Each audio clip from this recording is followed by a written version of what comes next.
Welcome to my channel Anamika voice. आज मैं मुंशी प्रेमचंद की कहानी स्त्री और पुरुष सुनाने जा रही हूँ। विपिन बाबू के लिए स्त्री ही संसार की सुंदर वस्तु थी। वे कवि थे और उनकी कविता के लिए स्त्रियों के रूप और यौवन की प्रशंसा ही सबसे चित्ताकर्षक विषय था। उनकी नजरों में स्त्री जगत में व्याप्त कोमलता, माधुर्य और अलंकारों की सजीव प्रतिमा थी। जबान पर स्त्री का नाम आते ही उनकी आंखें जगमगा उठती थी, कान खड़े हो जाते थे, मानो किसी रसिक ने गाने की आवाज सुना ली हो।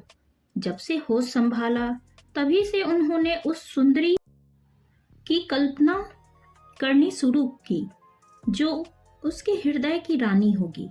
उसमें उषा की प्रफुल्लता होगी, पुष्य की कोमलता, कुंदन की चमक, बसंत की छवि, कोयल की ध्वनि। वह कवि वर्णित सभी उपमाओं से विभूषित होगी। वह उस कल्पित मूर्ति के उपासक थे। कविताओं में उसका गुण गाते, मित्रों से उसकी चर्चा करते, नित्य उसी के ख्याल में मस्त रहते थे। वह दिन भी नजदीक आ गया था जब उसकी आशाएं हरे भरे पत्तों से लहराएगी, उनकी मुरादें पूरी होगी। कॉलेज की अंतिम परीक्षा समाप्त हो गई और विवाह के संदेश आने लगे थे। विवाह तय हो गया। विपिन बाबू ने कन्या को देखने का बहुत आग्रह किया, पर जब उनके मामा ने विश्वास दिलाया कि लड़की बहुत ही रूपवान, गुणवान, तब वह राजी हो गए। धूमधाम से बारात निकाली। वधू आभूषणों से सजी हुई मंडप में आई तो विपिन को उसके हाथ पांव नजर आए। कितनी सुंदर उंगलियां थी, मानो दीप शाखाएं हो। अंगों की शोभा कितनी मनोहारिणी थी, विपिन फूले न समाये। दूसरे दिन वधू विदा हुई तो उसके दर्शनों के लिए इतने अधीर हुए कि जैसे ही रास्ते में कहाड़ों ने पालकी नीचे रखकर हाथ मुंह धोना शुरू किया कि विपिन बाबू चुपके से वधू के पास जा पहुंचे। वह घूंघट हटाए, पालकी से सिर निकाले बाहर झांक रही थी। विपिन की निगाह उस पर पड़ी। घृणा, क्रोध और निराशा की एक लहर सी उन पर दौड़ गई। वह परम सुंदरी रमणी न थी जिसकी उन्होंने कल्पना की थी। यह एक चौड़े मुंह, चिपटी नाक और फूले हुए गालों वाली कुरूपा स्त्री थी। उसे देखकर विपिन का उत्साह ठंडा पड़ गया। हाँ, इसे मेरे ही गले पड़ना था।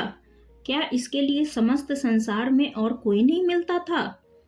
उन्हें अपने मामा पर बड़ा क्रोध आया जिसने वधू के तारीफों के फूल बांधे थे। जब कहाड़ों ने हाथ मुंह धोकर फिर पालकी उठाई तो विपिन ने मन में सोचा, इस स्त्री के साथ कैसे बोलूंगा, कैसे इसके साथ जीवन बिताऊंगा। इसकी ओर तो ताकने से ही घृणा होती है। ऐसी कुरूपा स्त्रियां भी संसार में हैं, इसका मुझे अब तक पता न था। क्या मुंह ईश्वर ने बनाया है? क्या आंखें हैं? मैं और सारे एवों की ओर से आंखें बंद कर लेता, लेकिन वह चौड़ा सा मुंह, हे ईश्वर, क्या तुम्हें मुझ पर ही ऐसा वज्रपात करना था? यह सोच सोचकर विपिन को अपना जीवन नरक सा जान पड़ता था। वह मामा से लड़ा, ससुर को लंबा फर्रा लिखकर फटकारा, माँ बाप से हुज की और जब इससे शांति न हुई तो कहीं भाग जाने की बात सोचने लगा। आशा पर उसे दया अवश्य आती थी। वह अपने को समझाता कि इसमें उस बेचारी का क्या दोष है। उसने जबरदस्ती तो विवाह किया नहीं, लेकिन यह दया और विचार उस घृणा को नहीं जीत सकता था जो आशा को देखते ही उसके रोम रोम में व्याप्त हो जाती थी। आशा अपने अच्छे से अच्छे कपड़े पहनती, तरह तरह से बाल संवारती, घंटों आईना के सामने खड़ी होकर अपना श्रृंगार करती, लेकिन विपिन को यह सुतुर गमत से मालूम होते। वह दिल से चाहती थी कि उन्हें प्रसन्न करूं, उनकी सेवा करने के लिए अवसर खोजा करती थी, लेकिन विपिन उससे भागा भागा फिरता था। अगर कभी भेंट हो जाती थी तो वह कुछ जली कटी बातें करने लगता था कि आशा वहां से रोती हुई चली जाती। सबसे बुरी बात यही थी कि उसका चरित्र भ्रष्ट होने लगा। वह यह भूल जाने की चेष्टा करने लगा कि मेरा विवाह हो गया है। कई दिन तक आशा को उसके दर्शन भी न होते। वह उसके कह कहे की आवाजें बाहर से आती हुई सुनती, झरोखे से देखती कि दोस्तों के गले हाथ डाले सैर करने जा रहे हैं। वह तड़प कर रह जाती।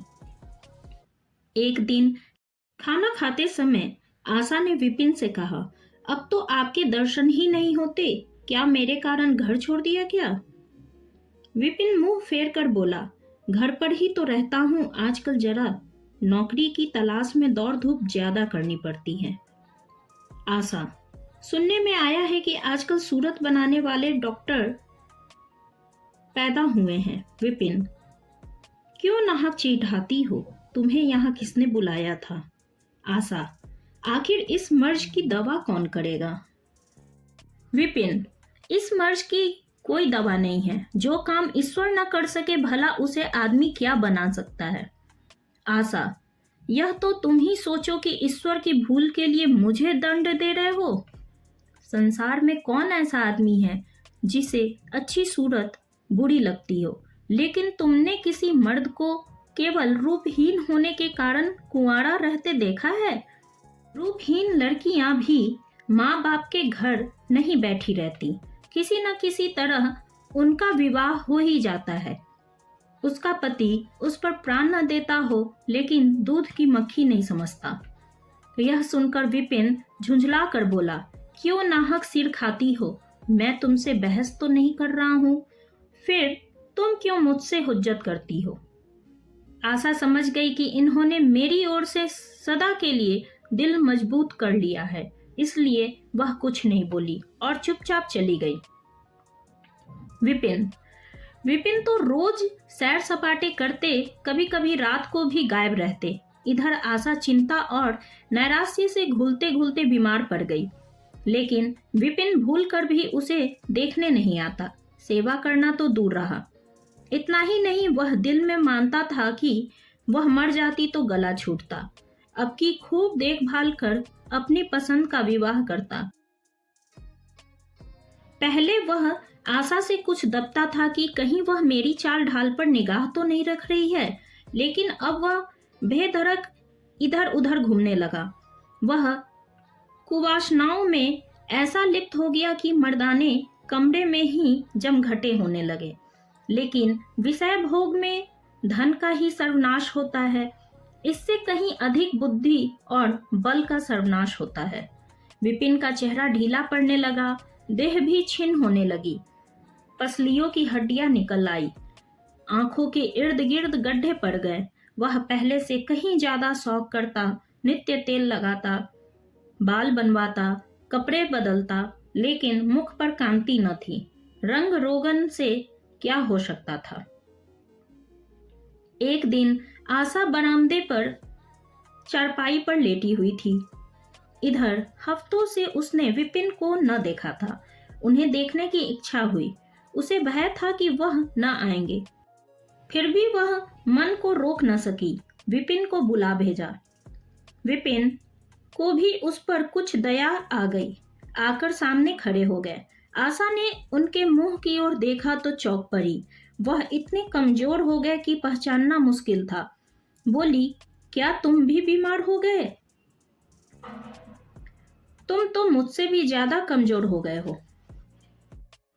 विपिन, जिंदगी में रखा ही क्या है जिसके लिए जीने की फिक्र करूं? आशा, जीने की फिक्र न करने से कोई इतना कमजोर नहीं हो जाता। तुम अपनी कोई दवा क्यों नहीं करते? यह कहकर उसने विपिन का हाथ पकड़कर चारपाई पर बैठा दिया। विपिन ने अपना हाथ छुड़ाने की चेष्टा न की। उसके स्वभाव में इस समय एक विचित्र नम्रता थी जो आशा ने कभी न देखी थी। आशा को ऐसा लगा कि उनकी आंखों में आंसू भरे हुए हैं। विपिन ने कहा, मेरी दवा अब मौत करेगी। मैं तुम्हें जलाने के लिए नहीं कहता। ईश्वर जानता है मैं तुम्हें चोट नहीं पहुंचाना चाहता। मैं अब ज्यादा दिनों तक जीवित नहीं रहूंगा। मुझे लगता है कि मुझे कोई भयंकर रोग लग गया है। डॉक्टरों ने भी यही कहा है। मेरे हाथों तुम्हें बहुत कष्ट हुआ, इसका मुझे खेद है। मुझे माफ कर दो। यह कहते कहते एकाएक वह कांप उठे। सारी देह में सनसनी सी दौड़ गई। मूर्छित होकर चारपाई पर गिर पड़े और हाथ पैर पटकने लगे। विपिन को ऐसी दशा देखकर आशा का सारा रोग हवा हो गया। वह महीनों से बिस्तर न छोड़ सकी थी, लेकिन इस समय उसके शिथिल अंगों में विचित्र स्फूर्ति दौड़ गई। उसने तेजी से उठकर विपिन को अच्छी तरह लेटा लिया और उसके मुंह पर पानी के छींटे देने लगी। कुछ देर में उसे होश आ गया। शाम होते होते उसका मुंह टेढ़ा हो गया और बायां अंग शून्य पड़ गया। हिलना तो दूर, मुंह से बात निकालना भी मुश्किल हो गया। यह मूर्छा न थी, फालिज था। फालिज एक ऐसा भयंकर रोग है जिसमें रोगी की सेवा करना कोई आसान काम नहीं। उस पर आशा महीनों से बीमार थी, लेकिन इस रोग के सामने वह अपना रोग भूल गई। 15 दिन तक विपिन की हालत बहुत नाजुक रही। आशा दिन रात उनकी सेवा में लगी रही। उनके लिए पथ्य बनाना, उन्हें गोद में संभाल कर दवा पिलाना, उनके जरा जरा से इशारे को समझना उसी जैसी धैर्यशील स्त्री का काम था। अपना सिर दर्द से फटा करता, जोर से देह तपा करती, लेकिन इसकी उसे जरा भी परवाह नहीं थी। 15 दिन बाद विपिन की हालत में कुछ सुधार आया। उसका दाहिना पैर लूंज पड़ गया था, लेकिन तोतली भाषा में कुछ बोलने लगे थे। सबसे बुरी गत उनके सुंदर मुख की हुई थी। वह इतना टेढ़ा हो गया था जैसे कोई रबड़ के खिलौने को खींचकर बढ़ा दे। बैटरी की मदद से जरा देर के लिए बैठकर या खड़े तो हो जाते थे, लेकिन चलने फिरने की ताकत न थी। एक दिन लेटे लेटे न जाने उन्हें क्या ख्याल आया, आईना उठाकर अपना चेहरा देखने लगे। ऐसा कुरूप आदमी उन्होंने कभी न देखा था। आहिस्ता से बोले, आशा, ईश्वर ने मुझे गरुड़ की सजा दे दी। वास्तव में यह उसी बुराई का बदला है जो मैंने तुम्हारे साथ की। अब तुम मेरा मुंह देखकर घृणा से मुंह फेर लो तो मुझे जरा भी शिकायत न होगी। मैं चाहता हूं कि तुम मुझसे उस व्यवहार का बदला लो जो मैंने तुम्हारे साथ किए हैं। आशा बड़े कोमल भाव से बोली, ऐसा मत कहो। मैं तो आपको अब भी उसी निगाह से देखती हूँ। मुझे तो आप में कोई अंतर नहीं दिखाई देता। विपिन ने कहा, वाह, बंदर का सा मुंह हो गया है और तुम कहती हो कोई अंतर नहीं। मैं तो अब कभी बाहर नहीं निकल सकता। ईश्वर ने मुझे सचमुच दंड दिया। बहुत प्रयत्न किए गए, लेकिन विपिन का मुंह सीधा नहीं हुआ। मुख का बाया भाग इतना टेढ़ा हो गया था कि चेहरा देखकर डर मालूम होता था, लेकिन हाँ, पैरों में इतनी शक्ति आ गई थी कि वह चलने फिरने लगे। आशा ने पति की बीमारी में देवी की मनौती की थी। आज उसी की पूजा का उत्सव था। मुहल्ले की स्त्रियां बनाव श्रृंगार किए जमा थी। गाना बजाना हो रहा था। एक सहेली ने पूछा, क्यों आशा, अब तो तुम्हें उनका मुंह जरा भी अच्छा न लगता होगा। आशा ने गंभीर होकर कहा, अब तो मुझे वे पहले से भी कहीं अच्छे लगते हैं। सहेली बोली, चल झूठी कहीं की। आशा ने कहा, नहीं, मैं सच कह रही हूँ। रूप के बदले मुझे उनकी आत्मा मिल गई, जो रूप से कहीं बढ़कर है। विपिन कमरे में बैठे हुए थे। उनके साथ उनके कई मित्र भी बैठे हुए थे। कमरे में एक खिड़की थी जो आंगन में खुलती थी। इस समय वह बंद थी। एक मित्र ने चुपके से उसे खोल दिया और शीशे में झांककर विपिन से कहा, आज तो तुम्हारे यहाँ परियों का जमघट लगा हुआ है। विपिन बोला, बंद करो यार। मित्र ने कहा, अरे देखो तो कैसी कैसी सूरतें हैं। तुम्हें इन सब में कौन अच्छी लगती है? विपिन ने नजरें उठाकर कहा। मुझे तो सबसे अच्छी वही लगती है जो थाल में फूल रख रही है। मित्र बोला, अरे वाह, क्या निगाहें हैं तुम्हारी! क्या सूरत के साथ निगाह भी बदल गई है? मुझे तो वह सबसे बदसूरत लगती है। विपिन बोला, अरे भाई, तुम्हें वह इसलिए बदसूरत लग रही है कि तुम उसकी सूरत देखते हो और मैं उसकी आत्मा देखता हूँ। मित्र ने कहा, अच्छा, तो यही मिसेस विपिन है? विपिन बोला, जी हाँ, यह वही देवी है। धन्यवाद। अगर आपको यह कहानी और मेरी कोशिश पसंद आए तो वीडियो को लाइक करें और अपने दोस्तों के साथ शेयर करना न भूलें। आपकी प्रतिक्रिया मेरे लिए बहुत अनमोल है। फिर से आप लोग को बहुत बहुत धन्यवाद।